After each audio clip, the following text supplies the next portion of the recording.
Hey, so my name's Tony Acevedo. I'm a student at UVM, and my major is Spanish, and my minor is music. Um, and I think I have about two, maybe three more semesters or so before I graduate. So I'm almost there. Um, and I've just taken an interest in several sociology courses and wound up taking this course on deviance and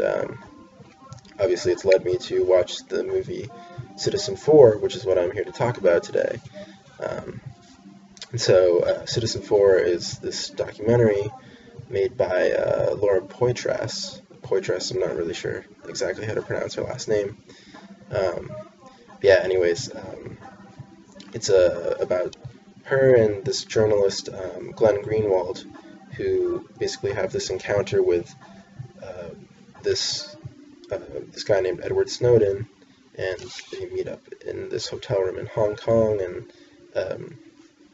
he basically hands over these classified documents, and uh, leads to this whole reveal of mass surveillance and I guess you could say an illegal kind of invasion of privacy by the government, and more specifically the National Security Agency, the NSA. Yeah, so I guess the main topics throughout the film, or the main themes, cover obviously the whole idea of mass surveillance um, by the government on the American people, and not just the American people, but all over the world. And um, they talk about the whole use of metadata and how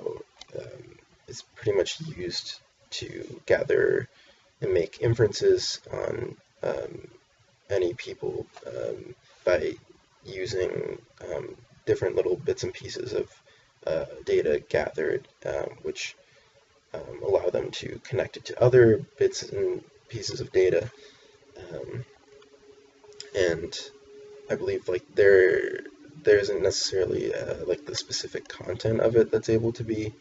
found, but where this communication is being made and who it's being sent to or received by. Um, yeah, so uh, basically, the film starts off by showing these several court cases where the NSA, or I guess government officials, are defending all these claims being made that the NSA has been tapping into like cell phone companies, and their information is being sent to them, and they're just kind of blatantly denying all these claims being made, and that they're not spying or just invading people's privacy. And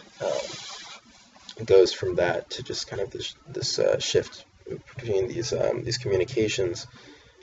with Poitras and Snowden, who at first is this just anonymous source, and there are all these weird kind of encrypted messages being sent back and forth, and then as time goes on, he eventually reveals himself, and they decide to meet um,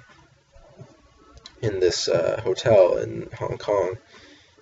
where they can further discuss these communications in a more private setting. And that's when he reveals himself to be Edward Snowden, and he kind of gives a little background on his life and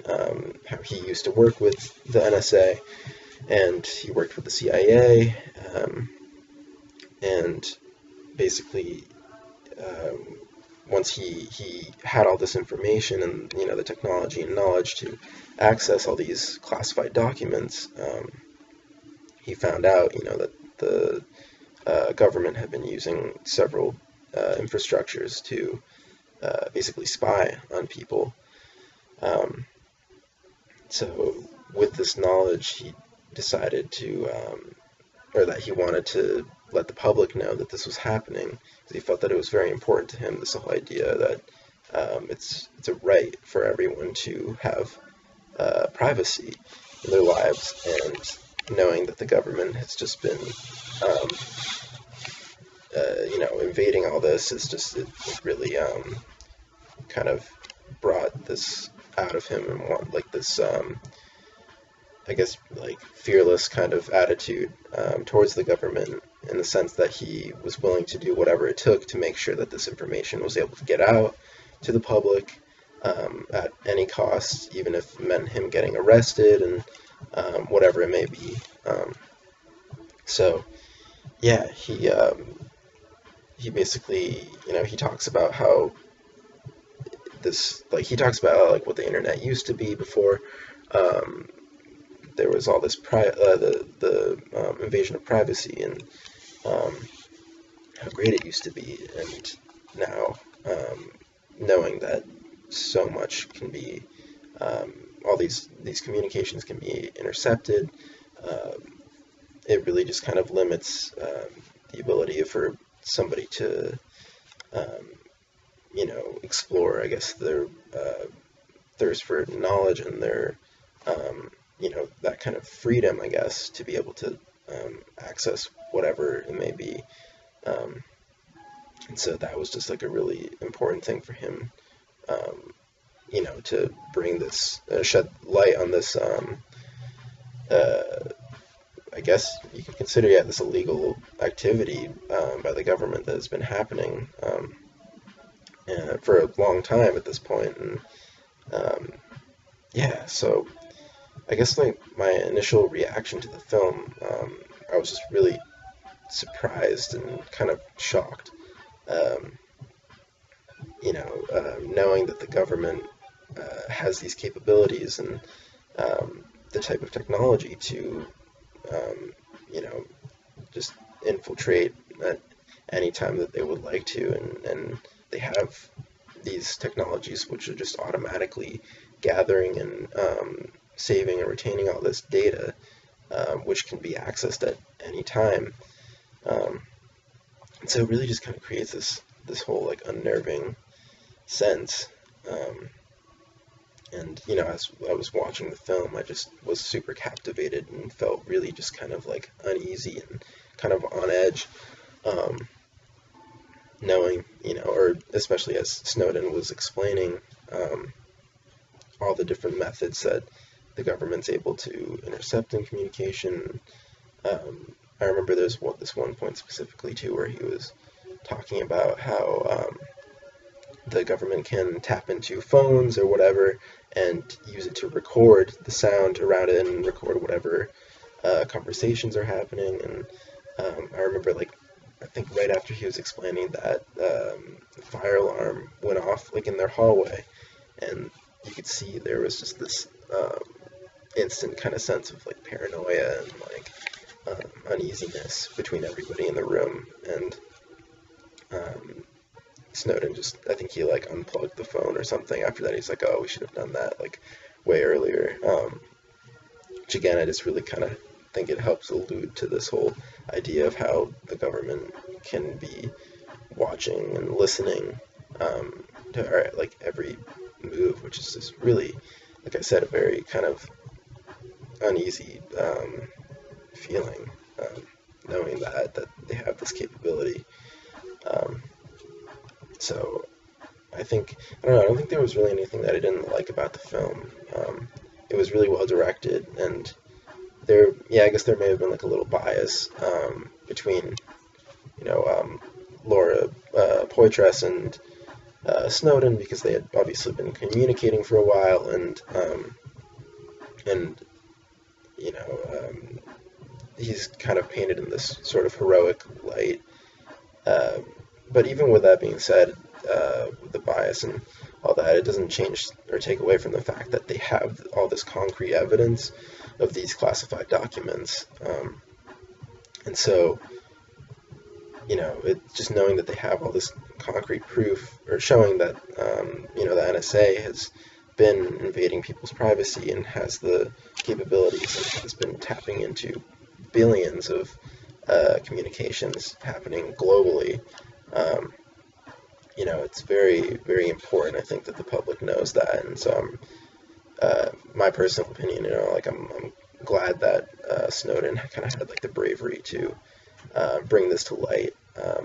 and be that person to kind of not be afraid and stand up to the government, because I think, which is kind of what happened to a sense, is that this whole, once he brought it to light and the public knew about it, there was obviously an outcry, and the government, they were just, this whole negative perception was really just kind of brought out towards the government, and yeah, I just thought that was really important, and I'm glad that this happened. Yeah, so I think it was really interesting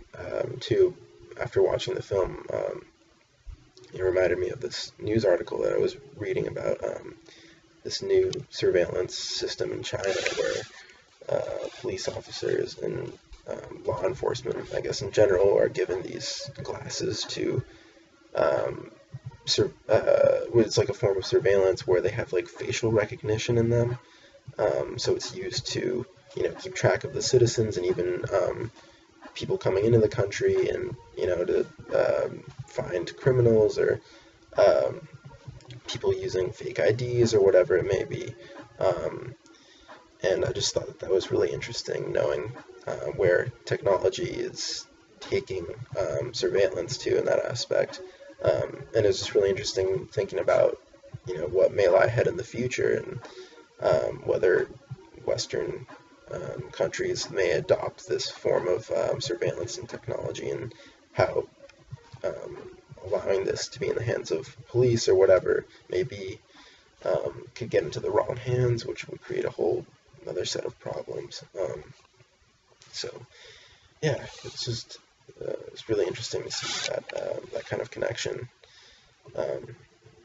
Yeah, overall, I really enjoyed watching the film. It was, like I said, it was really eye-opening, and yeah, I'd obviously highly recommend it. Yeah, and I think, like I said, it was really great what Snowden was able to do, regardless of what the consequences were. Yeah, so we'll have to see, I guess, what happens in the future. I think the only way to really change, or to make changes with this form of invasion of privacy, is through policy. So we'll have to see what happens. Yeah, thank you for listening.